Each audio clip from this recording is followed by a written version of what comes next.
یہ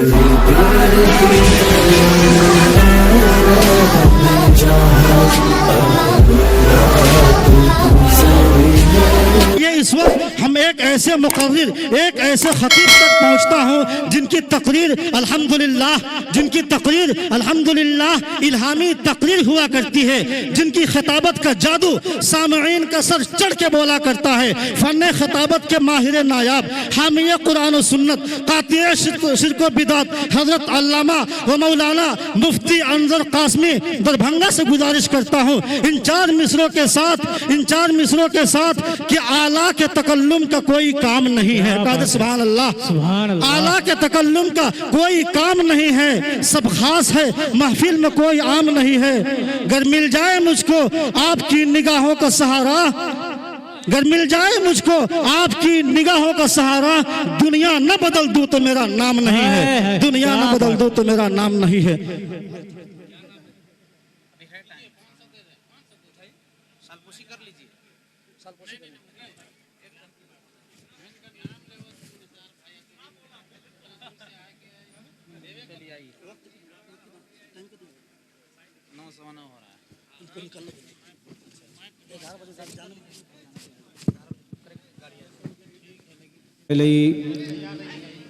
ونعوذ بالله من شرور أنفسنا ومن سيئات أعمالنا من يهده الله فلا مضل له ومن يضلله فلا هادي له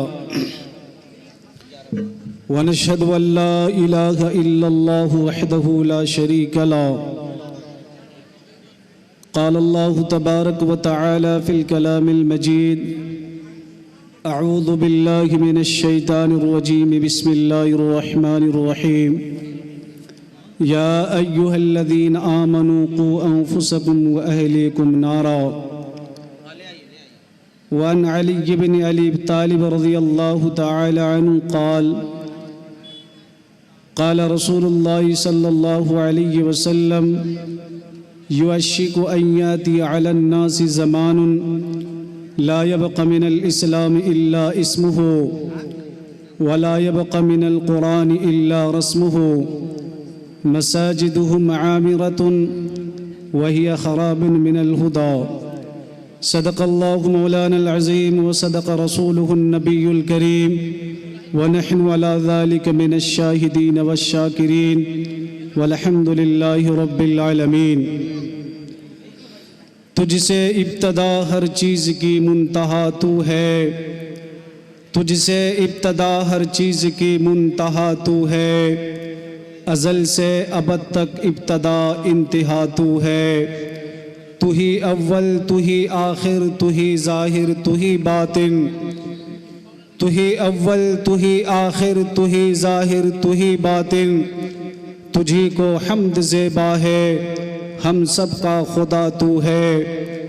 بقا تجھ کو فنا مجھ کو ثنا تیری زباں میری، بقا تجھ کو فنا مجھ کو ثنا تیری زباں میری، میں ذات بے بقا ہوں ذات باقی لا فنا تو ہے۔ مجھے حیرت ہے کس طرح لوگ تیرا انکار کرتے ہیں، جہاں دیکھو جدھر دیکھو وہی جلوہ نما تو ہے۔ خلاف پیغمبر جو بھی قدم اٹھائے گا، خلاف پیغمبر جو بھی قدم اٹھائے گا، کبھی رستہ نہ پائے گا، کبھی منزل نہ پائے گا۔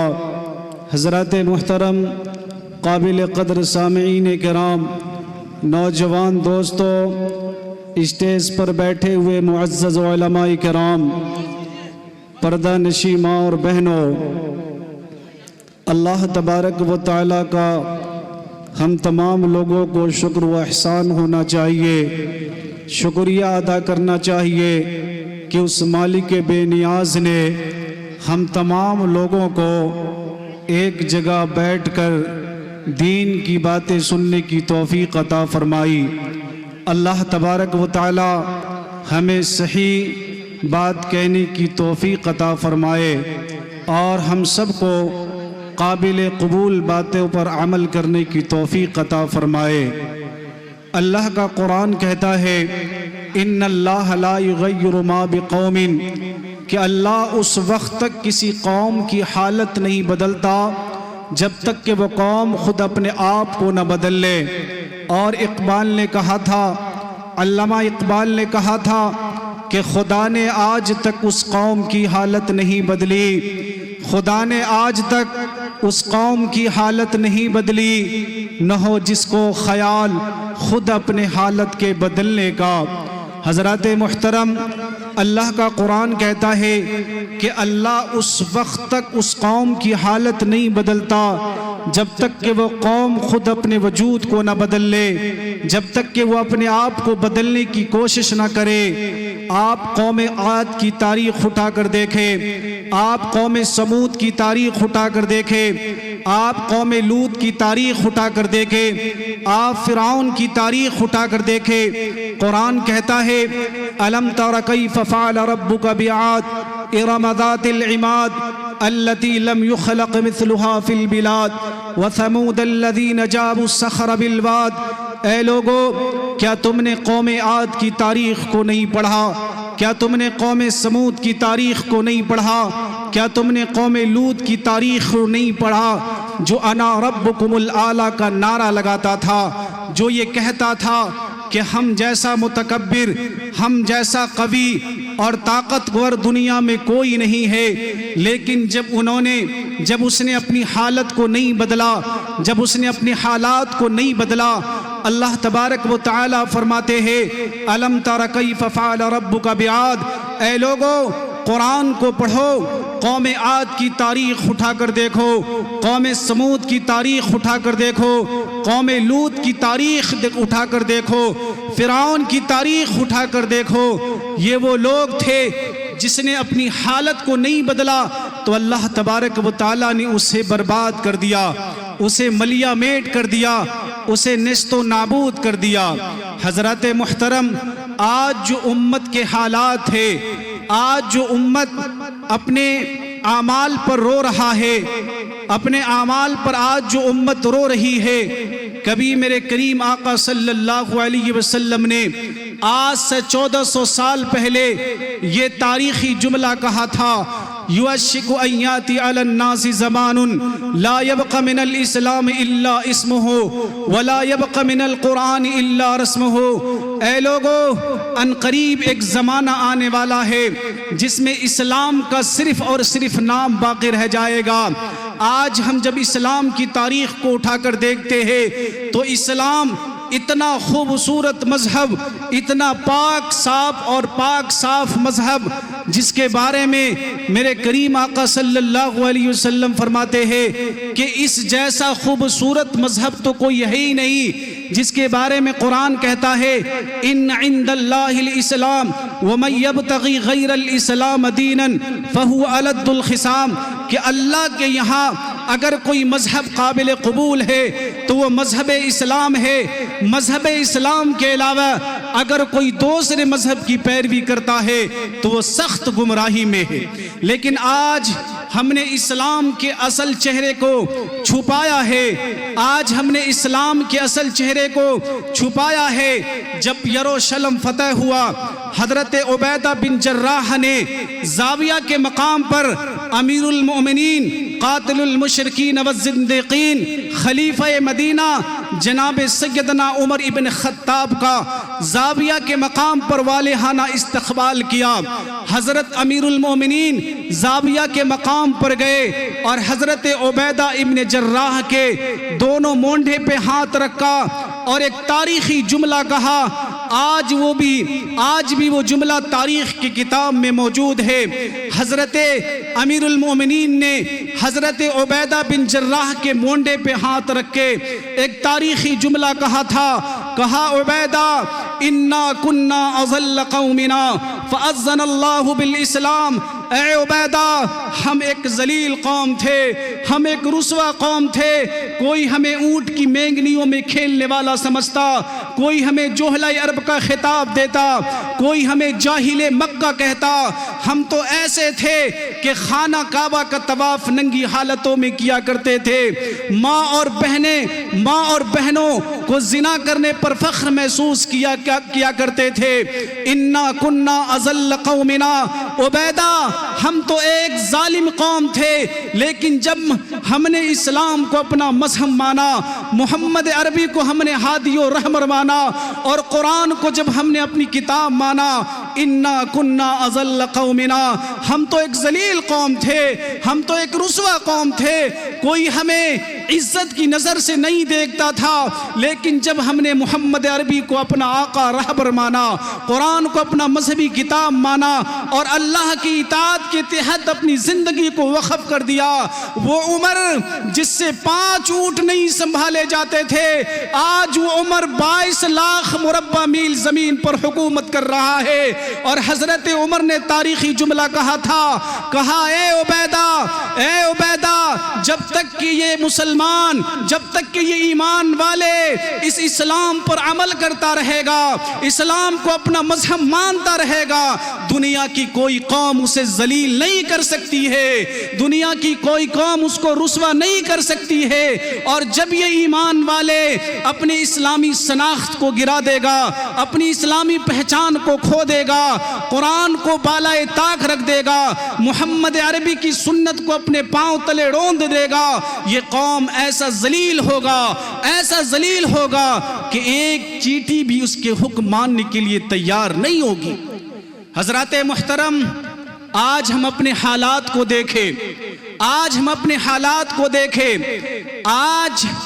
ہمارے بچے ہماری ہاتھوں سے نکلتا جا رہا ہے، کوئی قلم کھانے پہ ہے، کوئی تاش کے اڈے پہ ہے، کوئی جوا خانے میں ہے، کوئی شراب کے اڈے پہ ہے، وہ شراب جس کے بارے میں قرآن کہتا ہے انما الخمر والمیسر والانصاب والازلام رجس من عمل الشیطان، اے لوگو شراب اور جوا کھیلنا یہ شیطانوں والا عمل ہے، وہ شراب جس کو خنزیر کے خون سے بھی نفرت اور خنزیر کے خون سے تشبیہ دیا گیا، اور کہا گیا کہ اگر کوئی نوجوان شراب پیتا ہے تو گویا کہ اپنے حلق میں خنزیر کا خون ڈال رہا ہے، ایسے شراب کو ہم اپنے جسم کے اندر بہاتے ہیں۔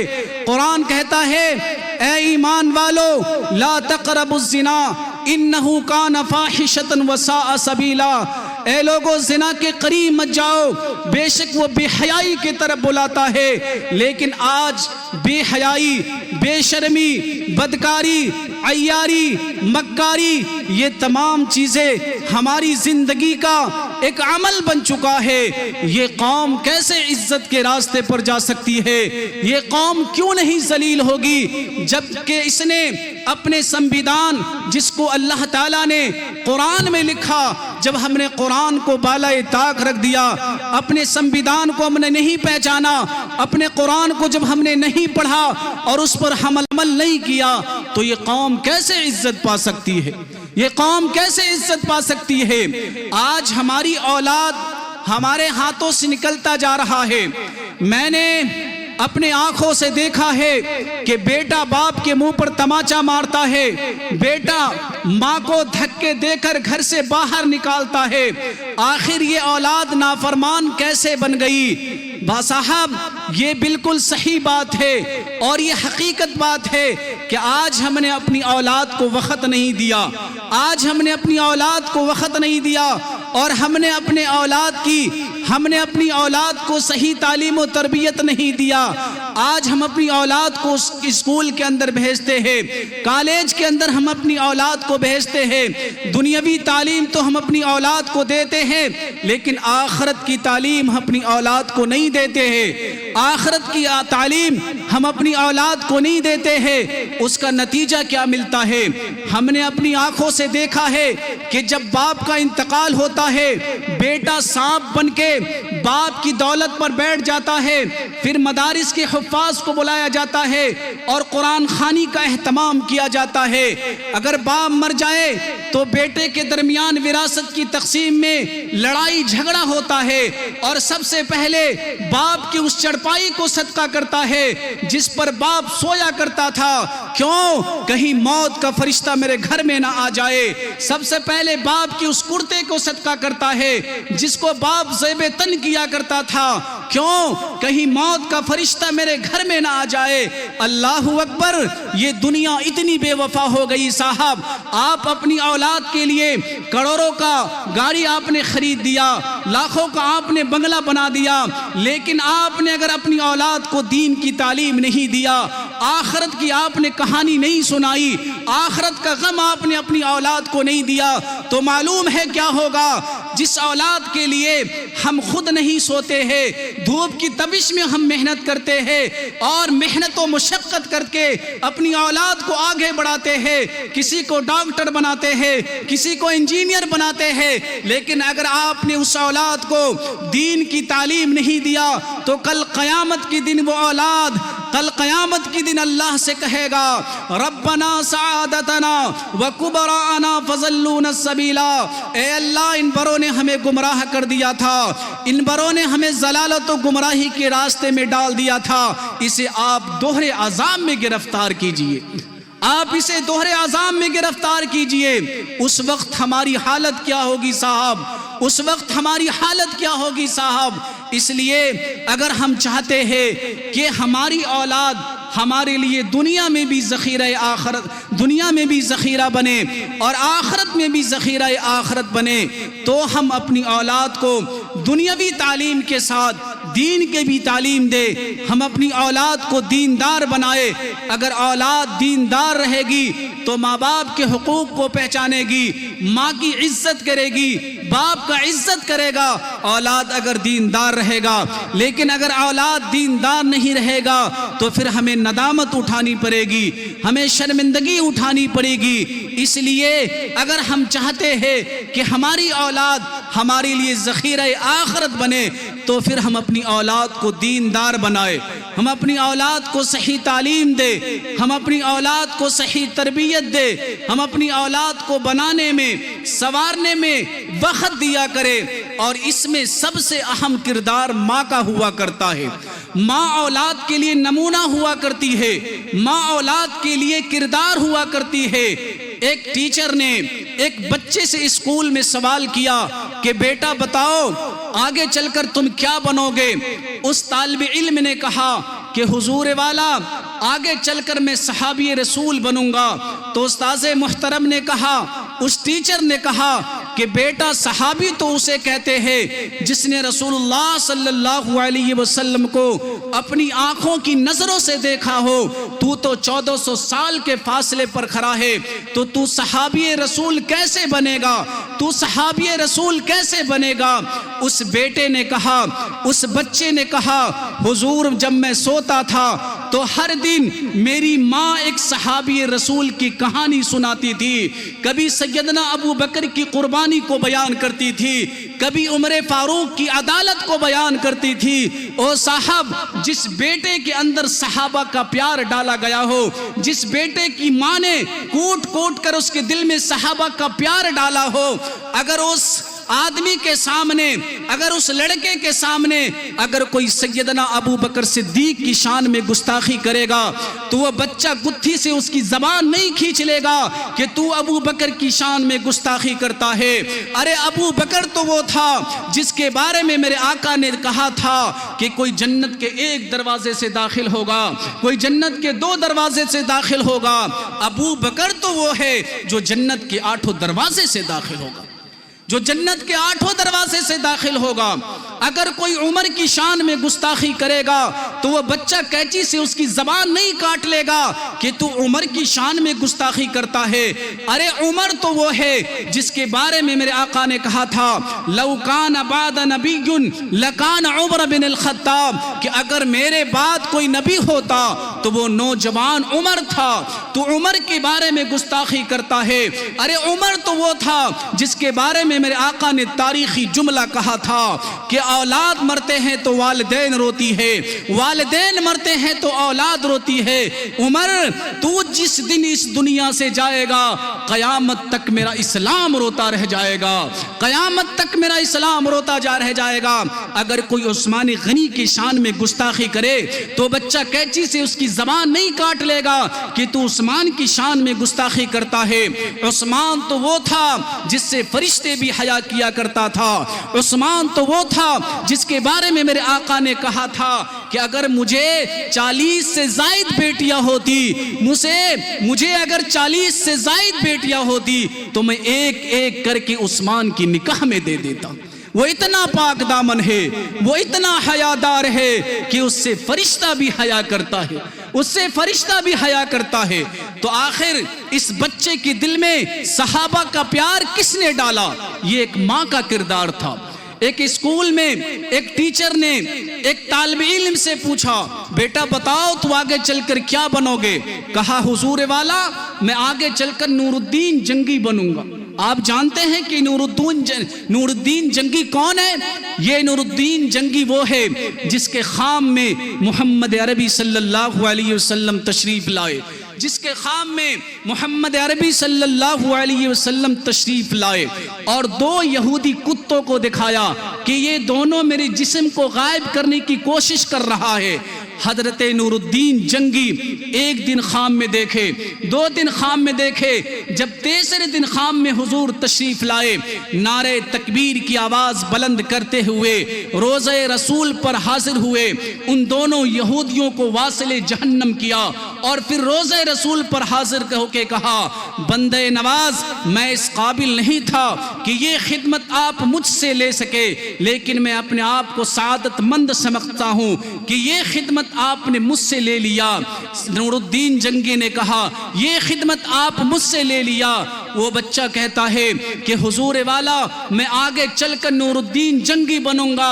تو اس استاذ نے کہا بچے تیرے دل میں یہ خلال و ملال کیسے پیدا ہوا کہ تو نور الدین جنگی بنے گا؟ تو وہ بچہ اپنی توتلی زبان سے کہتا ہے حضور والا میری ماں کہا کرتی تھی کہ بیٹا جب تو نور الدین جنگی بنے گا تو تیرے خام میں محمد عربی تشریف لائیں گے، تیرے خام میں محمد عربی تشریف لائیں گے، تجھے خام میں محمد عربی کا دیدار ہوگا۔ او بھائی بتاؤ اس بچے کے دل میں نبی کا پیار کس نے ڈالا؟ نبی کی محبت کس نے ڈالی؟ ایک ماں کا کردار تھا۔ اس لیے مائیں اگر اچھی ہو تو بچہ دیندار بنتا ہے، مائیں اگر اچھی ہو تو بچہ قطب الدین بختیار قاکی بنتا ہے، مائیں اگر اچھی ہو تو بچہ بابا فرید الدین گنج شکر بنتا ہے، اگر مائیں اچھی ہو تو بیٹا نور الدین جنگی بنتا ہے۔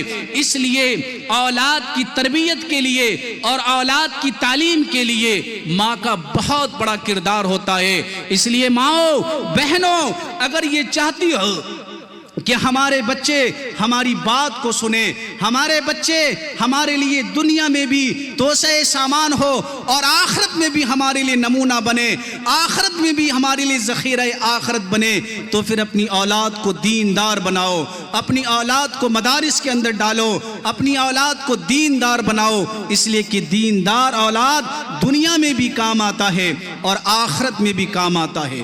ایک دوسری بات جو مجھے کہا گیا ہے، بس 10 منٹ کے اندر میں اپنی بات کو ختم کر دوں گا۔ دوسری بات جو ہے وہ یہ ہے کہ آج بے پردگی کا طوفان چل پڑا ہے، آج ہر طرح عزت کے لٹیرے، ہر موڑ پر عزت کے لٹیرے مسلم خواتین کی عزت کے ساتھ سودا کرنا چاہتا ہے، ہر طرف عزت کے لٹیرے بیٹھے ہیں، وہ چاہتے ہیں کہ کسی طرح مسلم عورتوں کی عزت کے ساتھ کھیلا جائے۔ اس لیے آج کے اس جلسے کے اندر میں اپنی بہنوں کو، میں اپنی ماں کو 4 پیغام دوں گا کہ میری ماں، میری بہنوں، اگر یہ 4 کام آپ اپنی زندگی کے اندر داخل کر لیتی ہے، میرے کریم آقا صلی اللہ علیہ وسلم فرماتے ہیں کہ عورت جنت کے جس دروازے سے چاہے گی اللہ اسے داخل فرما دے گا۔ پہلا کام جو عورت کو کرنا ہے، پہلا کام یہ ہے کہ عورت 5 وقت کی نماز ادا کر لے، 5 وقت کی نماز ادا کر لے۔ یہ نماز پڑھنے میں عورتیں بہت کاہلی کرتی ہے، بہت سستی کرتی ہے، کبھی بچوں کا بہانہ ہوتا ہے، کبھی ناپاکی کا بہانہ ہوتا ہے۔ اے میری ماں، میری بہنوں، یہ بہانہ کل قیامت کی دن اللہ کے سامنے نہیں چلے گا، کیونکہ آپ سیریل دیکھنے کے لیے 3 گھنٹے کا وقت نکال لیتی ہو، آپ فلم دیکھنے کے لیے 2 گھنٹے کا وقت نکال لیتی ہو، آپ پڑوسی سے گپ کرنے کے لیے 1 گھنٹے کا وقت نکال لیتی ہو، آپ شادی میں جانے کے لیے، آپ تقریبات میں جانے کے لیے 1 گھنٹے کا وقت نکال لیتی ہو، لیکن آپ کے پاس نماز پڑھنے کے لیے وقت نہیں ہے۔ آپ دنیا میں بہانہ کر لو گی، لیکن کل قیامت میں، آخرت میں، قبر میں اللہ کو کیا جواب دو گی؟ یہ صنف نازک، یہ نازک بدن اس قبر میں آگ ڈال دیا جائے گا۔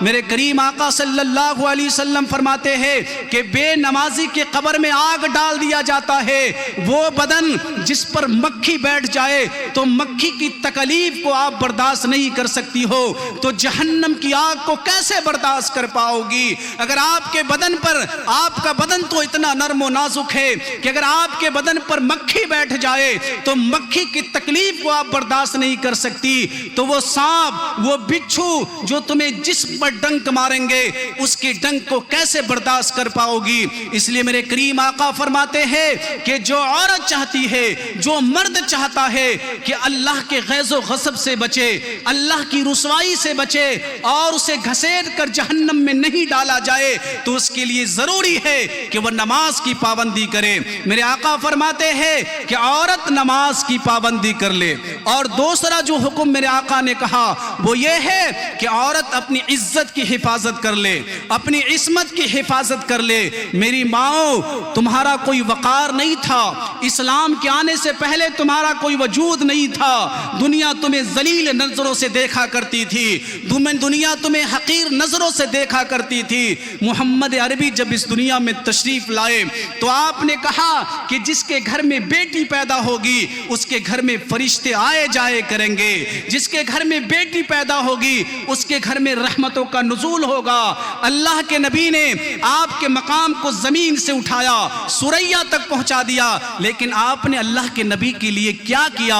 اس لیے اللہ کے نبی نے کہا، میرے کریم آقا صلی اللہ علیہ وسلم سے سیدہ فاطمہ نے پوچھا، میرے کریم آقا، میرے بابا جان، آپ مجھے کوئی نسخہ بتا دیجئے، مجھے کوئی وظیفہ بتا دیجئے کہ میں عورتوں کو کہہ دوں اگر کوئی عورت اللہ کا قرب حاصل کرنا چاہے، اگر کوئی عورت اللہ کا ولیہ بننا چاہے، اگر کوئی عورت اللہ کا تقرب حاصل کرنا چاہے تو اسے کیا کرنا چاہیے؟ میرے کریم آقا کا فرمان سنو، میرے نبی آقا صلی اللہ علیہ وسلم کا جملہ سنو۔ میرے کریم آقا فرماتے ہیں کہ اے فاطمہ، تم جا کر خواتین سے کہہ دو کہ جو اللہ کا قرب حاصل کرنا چاہتی ہے، جو اللہ کا تقرب حاصل کرنا چاہتی ہے، تو جو عورت گھر میں جتنا زیادہ رہے گی وہ اللہ سے اتنی قریب ہوتی چلی جائے گی۔ جو عورت گھر میں جتنا زیادہ رہے گی وہ اللہ سے اتنا قریب ہوتی چلی جائے گی، اور جو عورت اپنے جسم کو سنوار کے، اپنے جسم کو بنا کے، اپنے چہرے کو سنوار کے، اپنے چہرے کو کھول کے بازاروں میں جائے گی، وہ اللہ سے اتنی دور ہوتی چلی جائے گی۔ جتنے قدم اس کے گھر سے باہر نکلیں گے اتنے قدم وہ اللہ سے دور ہوتی چلی جائے گی۔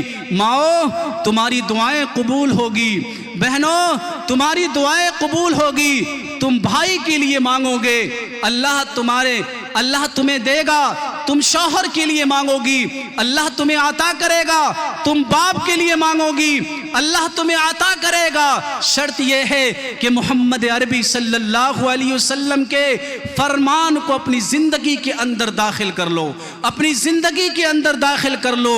میرے کریم آقا فرماتے ہیں کہ عورت جب بن اور سور کے باہر نکلتی ہے تو کوئی اسے دیکھے یا نہ دیکھے، کوئی اسے دیکھے یا نہ دیکھے، شیطان اسے دیکھ رہا ہوتا ہے، شیطان اسے دیکھ رہا ہوتا ہے۔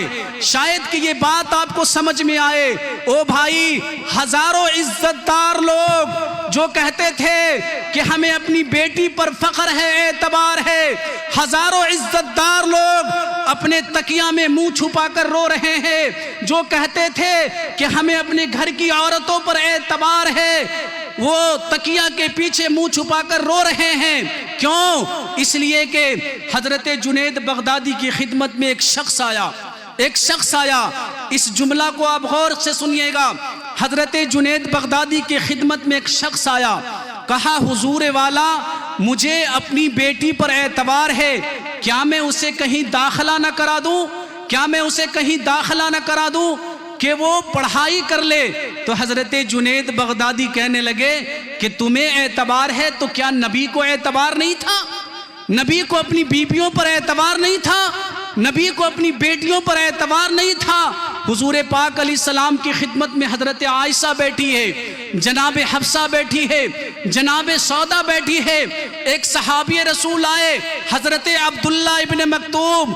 او بھائی, آنکھوں سے نابینا ہے وہ صحابی, آنکھوں سے نابینا ہے.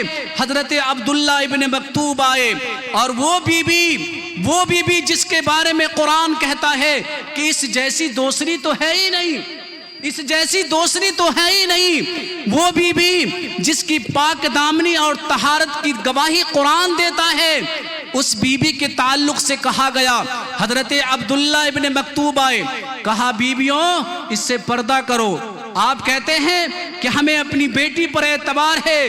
یہ جملہ بول کر ظلم کرتا ہے بھائی اپنے بہن پر, یہ جملہ بول کر ظلم کرتا ہے باپ اپنی بیٹی پر, یہ جملہ بول کر ظلم کرتا ہے شوہر اپنی بیوی پر. آپ کہتے ہیں کہ ہمیں گھر کی عورتوں پر اعتبار ہے, تو کیا کائنات کے امام کو جناب عائشہ پر اعتبار نہیں تھا؟ جناب حفصہ پر اعتبار نہیں تھا؟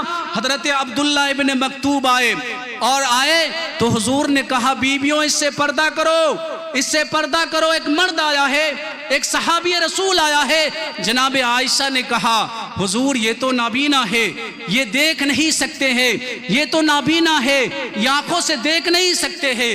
حضور نے کہا, تاریخی جملہ آج بھی ترمذی میں موجود ہے, حضور نے کہا کہ وہ تمہیں نہیں دیکھ سکتے, تم تو دیکھ سکتی ہو, تم تو دیکھ سکتی ہو. خبردار, اس کے دل میں گناہ آئے نہ آئے, تمہارے دل میں گناہ آ سکتا ہے, تمہارے ذہن میں فتنہ آ سکتا ہے. خبردار پردہ کرو. حضرت جنید بغدادی کہنے لگے کہ حضور اپنی بیوی سے کہتے ہیں کہ پردہ کرو, اور آپ کہتے ہیں کہ ہمیں اپنی بیٹی پر اعتبار ہے, کہ آپ اسے ڈرائیور کے ساتھ کالج بھیج دیتے ہیں, آپ اسے تنہائی میں بازار بھیج دیتے ہیں, آپ اسے تنہائی میں کالج بھیج دیتے ہیں. حضرت جنید بغدادی کہنے لگے کہ اگر پڑھانے والا حسن بصری ہو, پڑھانے والا اگر حسن بصری ہو, وہ حسن بصری جو حضرت علی کی صحبت پائی ہے, وہ حسن بصری جس کے جوتے کے دھول کے مقام کو بڑے سے بڑے قطب و ابدال نہیں پا سکتے. کہا کہ اگر پڑھانے والا حسن بصری ہو اور پڑھنے والی رابعہ بصریہ ہو, وہ رابعہ بصریہ جو دعا کرے تو اللہ مردہ اونٹ کو زندہ کر دے, اور جو کتابیں پڑھی جا رہی ہے وہ قرآن مقدس ہو. حضرت جنید بغدادی فرماتے ہیں پھر بھی میں اسے تنہا پڑھنے کی اجازت نہیں دوں گا. میرے بھائیوں, اپنی بہنوں کو اور اپنی بیویوں کو اور اپنی ماں کو کہو کہ اگر وہ چاہتی ہے, صاحب قیمتی چیزوں کو غلاف میں چھپایا جاتا ہے. کبھی آپ نے فزکس کو نہیں دیکھا کہ وہ غلاف میں چھپایا گیا, کبھی آپ نے کسی شاعر کو یا ادیب کو نہیں دیکھا کہ کوئی شاعر یا کوئی ادیب اپنا لکھا ہوا کلام غلاف میں چھپاتا ہے. غلاف جب بھی چڑھتے ہیں تو قرآن مقدس پر چڑھتا ہے, غلاف جب بھی چڑھتا ہے تو کعبۃ اللہ پہ چڑھتا ہے. بہنوں, اگر تم چاہتی ہو کہ ہماری عزت بڑھ جائے, ہمارا وقار بڑھ جائے, ہماری شان و شوکت بڑھ جائے, ہمارا مقام بڑھ جائے, تو تم اپنے آپ کو غلاف میں چھپا لو, تم اپنے آپ کو پردے میں چھپا لو. تمہاری عزت بڑھ جائے گی, تمہاری شان و شوکت بڑھ جائے گی, تمہارا وقار بڑھ جائے گا. بس ایک واقعہ بیان کر کے میں اپنی بات کو ختم کر دوں گا. میرے کریم آقا صلی اللہ علیہ وسلم اپنی امت کے لیے اس قدر پریشان رہا کرتے تھے. آج اس امت کا کیا حال ہے؟ جب آیت عذاب آپ پر نازل ہوا, جب آیت عذاب آپ پر نازل ہوا, جب آیت عذاب آپ پر نازل ہوا, میرے کریم آقا صلی اللہ علیہ وسلم صحابہ کے مجمع میں ہے. آپ اچانک مجمع صحابہ سے اٹھے, باہر تشریف لے گئے. صحابہ فرماتے ہیں کہ شاید آپ باہر قضائے حاجت کے لیے تشریف لے گئے ہوں گے, لیکن حضور تشریف نہیں لائے. ایک دن کا وقت گزر گیا, دوسرے دن کا وقت گزر گیا، جب تیسرے دن کے صبح کا سورج طلوع ہو گیا، جب حضور تشریف نہیں لائے صحابہ سمجھ گئے حضور کہیں باہر تشریف لے گئے ہوں گے۔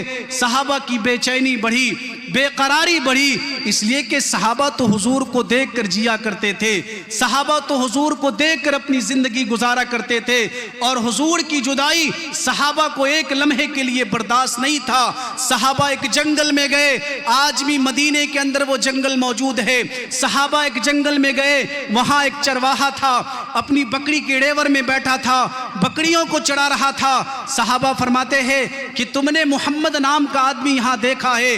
وہ چرواہا کہتا ہے کیسا پیارا نام ہے، کیسا انوکھا نام ہے، اس نام کو سن کر تو زبان میٹھی ہو جاتی ہے، مجھے کچھ معلوم نہیں، لیکن البتہ اتنی بات پتا ہے کہ سامنے ایک پہاڑ ہے جس کا نام جبل صلاحہ ہے، وہاں ایک نوجوان ہے جو صبح بھی روتا ہے شام بھی روتا ہے، اور میری بکریوں کو دیکھو ریور میں بیٹھی ہے، نہ کچھ کھاتی ہے نہ پیتی ہے، جب وہ روتا ہے تو یہ بھی روتی ہے، جب وہ آنسو بہاتا ہے تو یہ بھی آنسو بہاتی ہے۔ صحابہ کے بے جان جسم میں جان آیا، صحابہ سمجھ گئے ضرور وہ غریبوں کا والی ہوگا، یتیموں کا والی ہوگا، غریبوں کا سہارا ہوگا۔ صحابہ جبل صلاحہ کے طرف بڑھے، صدیق اکبر غار میں پہنچے، صدیق اکبر نے اس منظر کو اپنی آنکھوں سے دیکھا۔